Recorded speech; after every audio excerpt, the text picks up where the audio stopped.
Hey, this is Thomas Mashad. Welcome back to Brain Doodles. In this lesson of lettering, we're going to figure out, you might be having questions of to saying, how can I use lettering in my notes, in my own notes? All right, so let's take a look at a couple of examples that can help us maybe by using lettering to help our memory, improve our memory, our understanding, and our focus.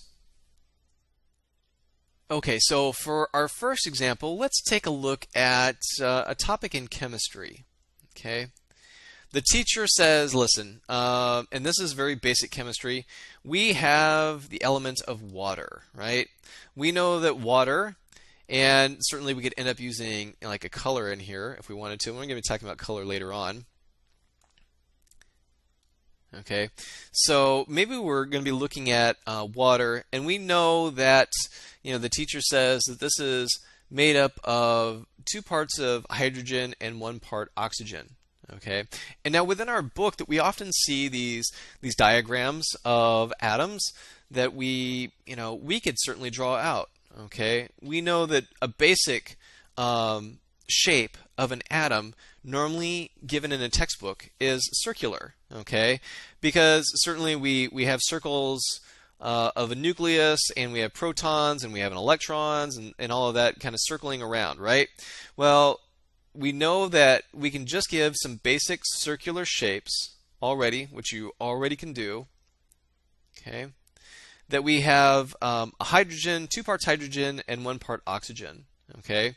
And we could certainly draw out a block letter of H, okay? And you can certainly take your time in just, drawing out the letter H and then doing your outline if you wanted to as well, okay? So if you have enough practice, you feel comfortable with it, just freehand the block letter. The O, very simple. We can do a very large O and then a smaller O inside. Now the reason why would we do a block lettering rather than just a simple letter H? Okay. Well, one of the things that we could end up doing is either one of these, whether that's just the one with the O or the 2 with the H, we then could come in and using lines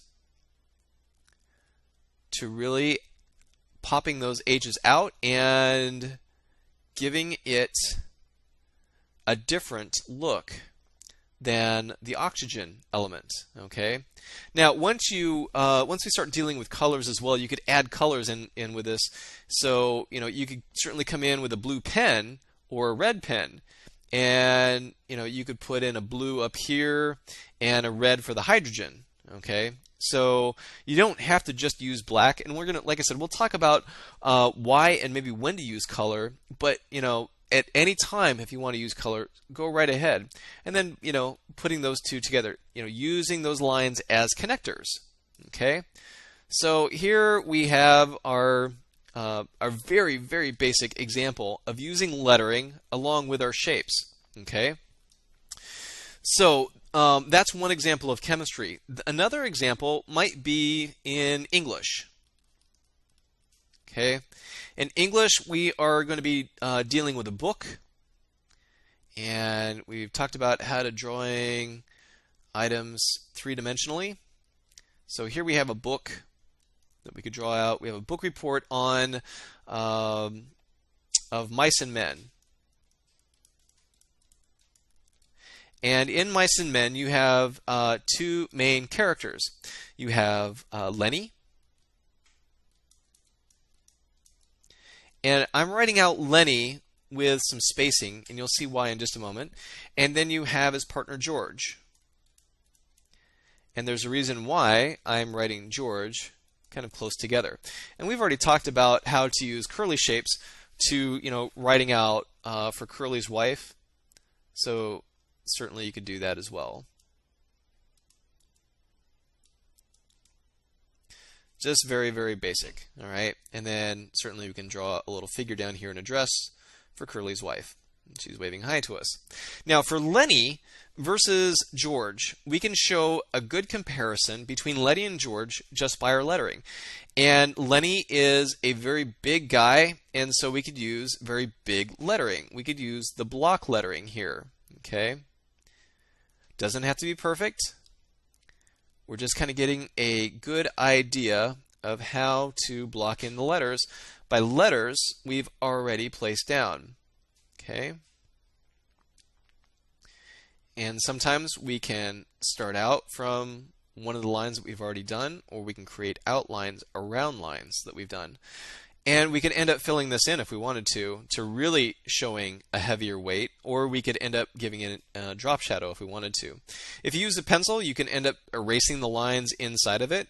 Okay, but here we show a big difference between Lenny and George. Lenny, very big, very lumbering.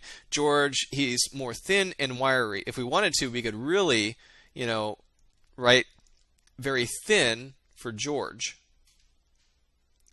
So there's different ways that you could end up even writing just George's name as well. So this is some ways that you can end up using lettering to help with your notation and your memorization, because already we can start to memorize that Lenny's bigger than George. George, thin, Curly's wife. We have this association with Curly and a woman. So pretty simple techniques of using lettering to help improve your note taking.